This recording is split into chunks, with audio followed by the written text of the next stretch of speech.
السلام علیکم، Sterling radio میں خوش آمدید۔ یہ ہماری ایک نئی سیریز ہے سٹرلنگ ریڈیو بکس کے نام سے۔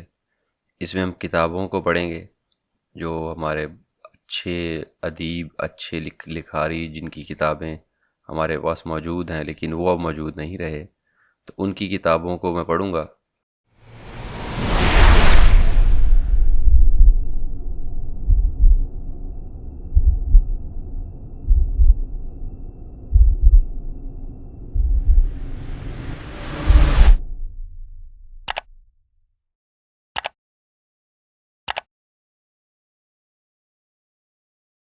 اشفاق احمد صاحب کی کتاب زاویہ،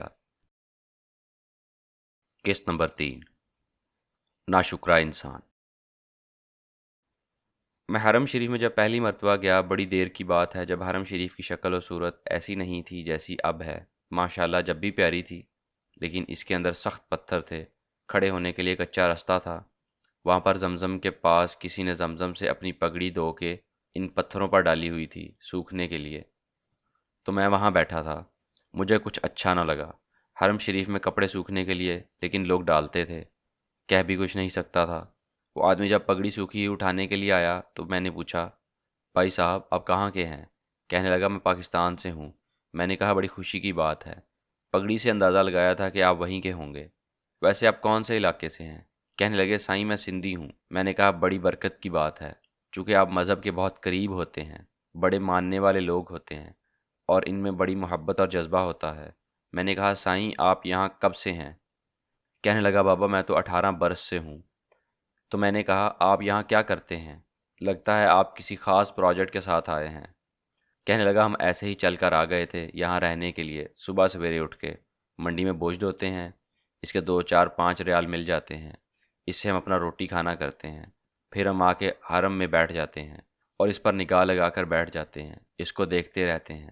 میں نے کہا تو پھر آپ جب یہاں آ جاتے ہیں اور حرم میں بیٹھتے ہیں تو آپ حرم میں کیا کرتے ہیں یعنی؟ کہنے لگا سائیں ہم یہاں گر پڑتے ہیں، پھر اٹھ کھڑے ہوتے ہیں، پھر گر پڑتے ہیں، پھر اٹھ کر کھڑے ہو جاتے ہیں، 18 برس سے۔ میں نے کہا بہت خوش نصیب انسان ہے جو گر بھی پڑے اور اٹھ کے کھڑا بھی ہو جائے، پھر گر پڑے پھر اٹھ کے کھڑا ہو جائے، تو یہ بڑی برکت کی بات ہے۔ ان ماننے والے لوگوں کی جو تسلیم کرتے ہیں اس بات کو کہ جو ہمیں فریم ورک عطا کیا گیا ہے وہ صحیح ہے، مناسب ہے، اور اسی کے مطابق ہم اپنی زندگی کو بسر کریں گے۔ لیکن اس کے ساتھ انسانی کمزوری ہے، کرنے والا جو مقام آتا ہے تو وہ بھی ساتھ چلتا ہے۔ اس وقت آدمی یہ ضرور سوچتا ہے کہ میرے ساتھ، میرے دوستوں کے ساتھ، میرے عزیزوں کے ساتھ کیا ہوا؟ تو اس میں عزیزان گرامی زیادہ کوتاہی اس بات کی ہوتی ہے کہ انسان جو ہے وہ بڑا بے صبرا اور ناشکرا ہے، اور اس کی ایک خاصیت ہے، چھوٹے سے دبے کو پھیلا کر نہ صرف اپنی زندگی پر، نہ صرف اپنے علاقے پر، بلکہ ساری دنیا پر محیط کر لیتا ہے اور خود اس کے دائرے کی لپیٹ میں آ جاتا ہے۔ اگر آپ غور کریں تو مصائب اور مشکلات اتنی ہی شدید ہوتی ہیں جتنا آپ نے ان کو بنا دیا ہوتا ہے، اور وہ آپ کی ساری زندگی کا ایک حصہ ہوتی ہیں، ساری زندگی نہیں ہوتی۔ بندہ یہ سمجھتا ہے کہ یہ ساری کی ساری میری زندگی ہے، اور وہ برباد ہو گئی، تباہ ہو گئی۔ مجھے یاد آیا آپ سے بات کرتے ہوئے، ایک منک بادشاہ کے عہد میں ایک غریب آدمی تھا، گاؤں کا رہنے والا، بہت ہی غریب آدمی تھا، لیکن تھا وہ صوفی آدمی، روحانیت سے اس کا گہرا تعلق تھا۔ تو اس غریب آدمی کے پاس ایک خوبصورت گھوڑا تھا، اعلیٰ درجے کا گھوڑا، دنیا اسے دیکھنے کے لیے آتی۔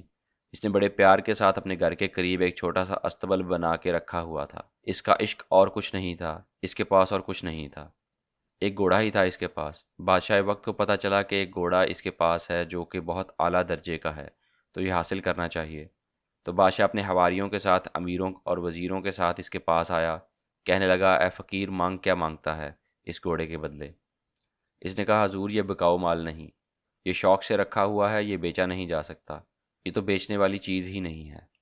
اس نے کہا نہیں ہم تجھے منہ مانگی قیمت دیں گے۔ اس نے کہا نہیں جی میں نے بیچنا ہی نہیں ہے۔ اس نے کہا پھر غور کر لے، ہم تجھے ایک پرگنہ، ایک ریاست دیں گے، اس کے بدلے میں ہمیں یہ گھوڑا دے دے۔ وہ پھر بھی نہ مانا، ضدی آدمی تھا۔ سودا چکتے چکتے معاملہ یہاں تک پہنچ گیا کہ اس نے کہا آدھی سلطنت لے لے، گھوڑا مجھے دے دے۔ اس نے کہا جناب علی میں نے بتایا اس کا مول کوئی نہیں، اگر یہ بکنے والی چیز ہوتی تو میں دے دیتا آپ کو، لیکن یہ بکنے والی چیز نہیں ہے۔ تو اس نے کہا اچھا تیری مرضی۔ جب بادشاہ چلا گیا تو گاؤں کے لوگوں نے کہا تو کتنا نالائق ہے، بیوقوف اور کتنا جاہل ہے، یہ بادشاہ وقت تیرے پاس آیا، اس نے آدھی سلطنت آفر کی، اگر ظالم تجھے مل جاتی تو ہم بھی مزے کرتے، سارے گاؤں کے مزے ہوتے، تو ہمارا بادشاہ ہوتا۔ ظالم تو نے یہ کتنی بڑی حماقت کی ہے، کتنی بڑی خوش نصیبی کو گہرائے دھکا دے دیا، باہر پھینک دیا۔ تو اس نے کہا، وہ عجیب و غریب آدمی تھا کہ میرا گھوڑا ہے، اس نے اس کا مول لگایا، میں نے نہیں دیا، اس میں خوش نصیبی یا بد نصیبی کی کیا بات ہے؟ یہ تو میری زندگی ہے، میرا گھوڑا ہے، خوش نصیبی تم کدھر سے نکال رہے ہو؟ میں نہیں دیتا۔ انہوں نے کہا، تو ضدی آدمی ہے، تو شروع ہی سے ایسا ہے اور تیرا مزاج ہی ایسا ہے، یہ کہہ کر چلے گئے۔